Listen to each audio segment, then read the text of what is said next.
This employee asked for a pay rise and their boss tried to screw them, but accidentally included the employee in the reply. Pay review. Hi Jordan, I wanted to discuss the possibility of a salary review. Over the past year, I've taken on additional responsibilities and have consistently met and exceeded our team targets. I believe my contribution has significantly impacted our department's success. I would appreciate the opportunity to talk about my current compensation and the potential for a raise, reflecting my commitment and performance. Looking forward to hearing from you. Very reasonable email. So I think they were meant to then forward this email on to their bosses, but instead they've actually included the original employee. Hello chaps.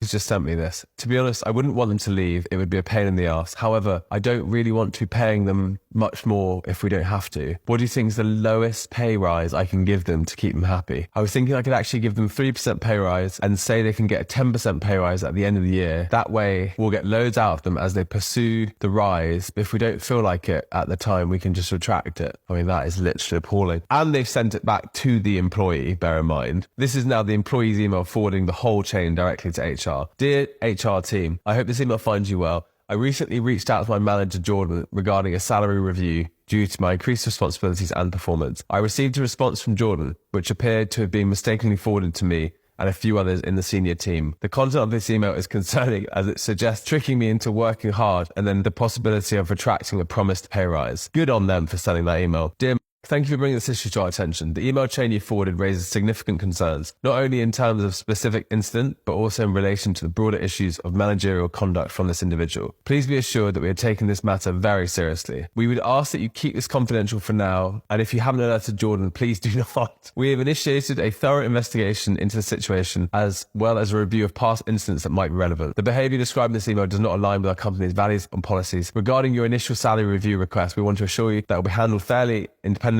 of the ongoing investigation. We will schedule a meeting with you shortly to discuss. Jesus, we appreciate your professionalism in handling the sensitive situation. So I actually did follow up with this person. The messages were actually from last year. So their manager was fired, but the person did decide to quit, and they said the reason they decided to quit was that if that person was emailing someone else being like, hi chaps, like we want to pay this person less, then that type of behavior was accepted in the organization. I would have agreed with that. Hi Daniel, I wanted to let you know that my best friend has passed away unexpectedly and the funeral was on Tuesday. I'd like to take the day off to attend. Hi Alice, I'm really sorry to hear that. Unfortunately, we have a client presentation that day. It's a huge deal and I really need you there. That is an unacceptable response immediately. I just want to address that quickly. I'm afraid I can't miss the funeral. We've been best friends for 20 years. Can't someone else handle my part in the presentation? I get it, but we've been prepping for weeks and this is the most important pitch of the quarter. I need all hands on deck. Maybe you can catch up with the family after. Catch up with the family? Daniel, it's a funeral. I'm not asking for a holiday. I'm asking for one day to say goodbye to someone I cared about. You seriously think I should skip that? It's not that I don't understand, but this presentation is critical for the company. We've also got to make sacrifices sometimes, and this is really bad timing. Bad timing? It's a funeral, not a minor inconvenience.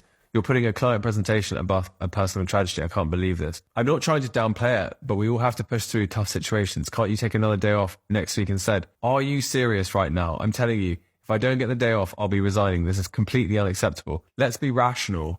Oh, I just don't know about that when you're talking about a funeral. Let's be rational. I just need you to think about it. You're too valuable to the team to quit over this. I have thought about it. My decision is final. I'll be attending my friend's funeral on Tuesday, whether or not I have a job afterwards. She then emails HR. Dear HR, I'm writing to formally complain about my manager Daniel, who has refused my request for leave to attend my best friend's funeral on Tuesday. Despite explaining the importance of the event, I was told the client presentation scheduled for that day takes priority, and I should reconsider attending the funeral. I find this lack of empathy and flexibility unacceptable, especially given my dedication to the company over the years. This is an incredibly personal matter, and being denied time to grieve is deeply hurtful. I would like to escalate this matter immediately and request your intervention. Dear Alice, thank you for bringing this to our attention. We're very sorry for your loss and can imagine how difficult this is for you. Please rest assured that we are taking this matter very seriously. We will be reviewing your request and speaking to Daniel to resolve the situation. Your well-being is important to us. It looks like a weekend passed. Alice then emails Daniel, her boss, saying, formal resignation. After thinking over the situation from Friday, I've decided to resign my position effective immediately. Your refusal to grant me leave for my best friend's funeral was the final straw on what has been an ongoing disregard for work-life balance and personal needs. I've always been committed to the team, but this incident showed me that I'm not valued as a person here, only as a resource. I've submitted my formal resignation to HR and will not be attending the presentation tomorrow. I wish the best of luck to the team going forward. I mean, it's so professional. I would have used so many more expletives. Dear Alice, we've received your resignation. Sorry to hear that you're leaving. We understand your reasons. Please let us know if there's anything we can do to assist with your transition. And I have actually followed up with Alice. She is now in a full-time role. Obviously did attend her friend's funeral, but feels that it was a great move in leaving the company because now she has so much more respect around like her personal sort of work-life balance, but also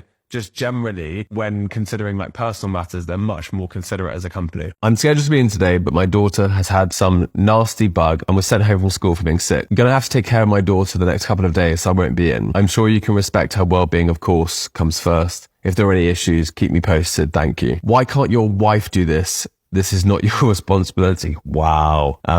We need you in here and not relaxing at home. My wife is unable to look after her as she can't get off work, and I'm equally responsible for our child. Fine, it will be unexcused absences. Urgent care is an option. That will be 2 points for today and 2 points for tomorrow unless you come in. 4 disciplinary points. That's ridiculous. Sick days are in my contract, no? Yes, if you are sick. Your daughter's sick is your wife's responsibility. Be a man and come to work. You will not be excused for absence putting my company in jeopardy. Need you in here today. I don't think I'll be in again, actually. Sorry. That was extremely disrespectful to the well-being of me and my family. I have a business to run and I will treat everyone the same when it comes to our attendance policy. I respect your family if you respect the family of the business.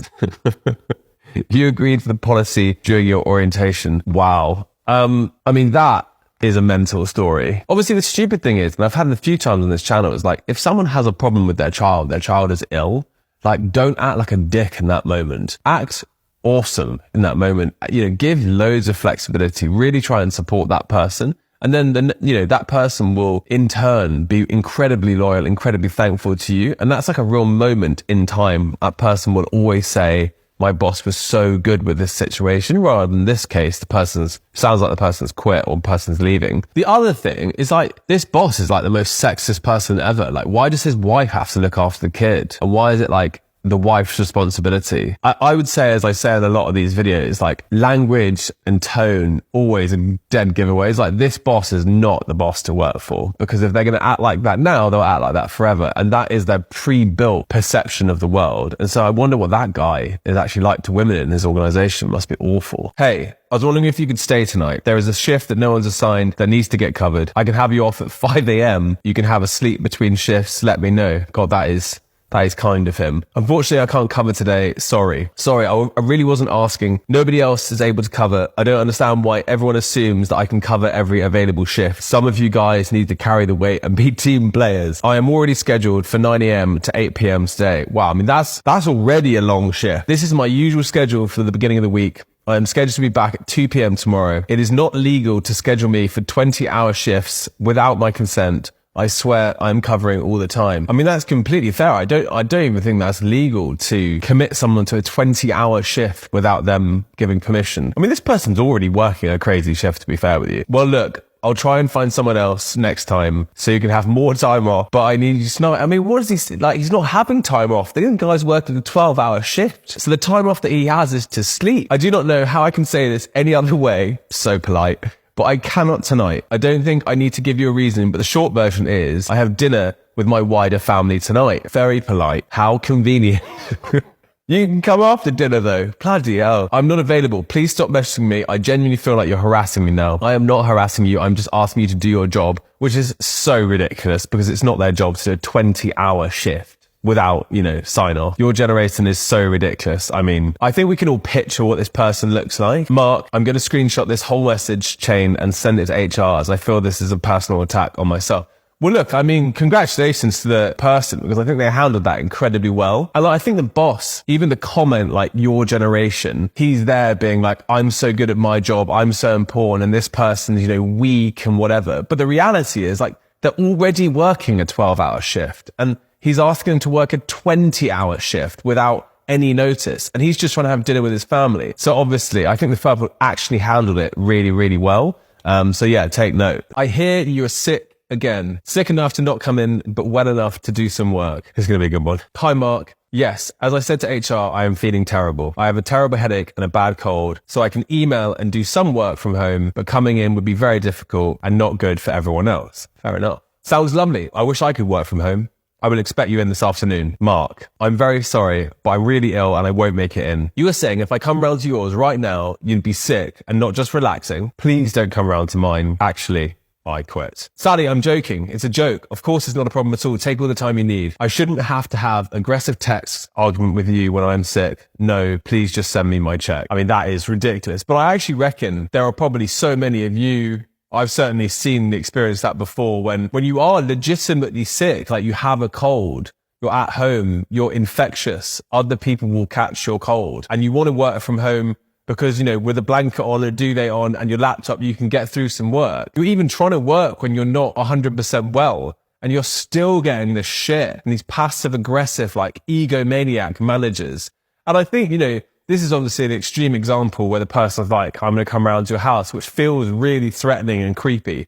But I feel like in many situations, you'll see the same thing, which is like, you're definitely not too sick to be working from home. Like, I want to see you in this afternoon. I want to see you in tomorrow morning. It's just pathetic. And I think as an employee, you need to stand up for yourself and, you know, make sure that you're not treated that way. And obviously the ultimate way of doing that is to quit. And in this situation, obviously the manager's then now begging her to take it back or that he was joking. It's like, no, you're not joking. Like, your passive aggressive shit will not be tolerated. Hi Sue, I'm writing to inform you that I'm handing in my resignation. I will do everything that I can to help deliver my current project and onboard a new team member. Please find attached the formal notice, Catherine. Missed call, missed call, missed call, missed call, missed call, all within like a half an hour period. Call me immediately, Catherine. Hi Sue, sorry, it's a Saturday. I would prefer not to take a call. Hi Catherine, you emailed me. Hi Sue, I emailed you in the middle of the workday, which is true, she emailed on the Friday. Catherine, don't be difficult. I am trying to say I'm happy to give you the promotion and pay rise that we discussed. Just pick up the phone. Missed call. Hi Sue, I do not want to take a call today. Happy to discuss on Zoom Monday morning. Monday morning, 8 a.m. Dear Sue, I just want to reiterate I have handed in my notice.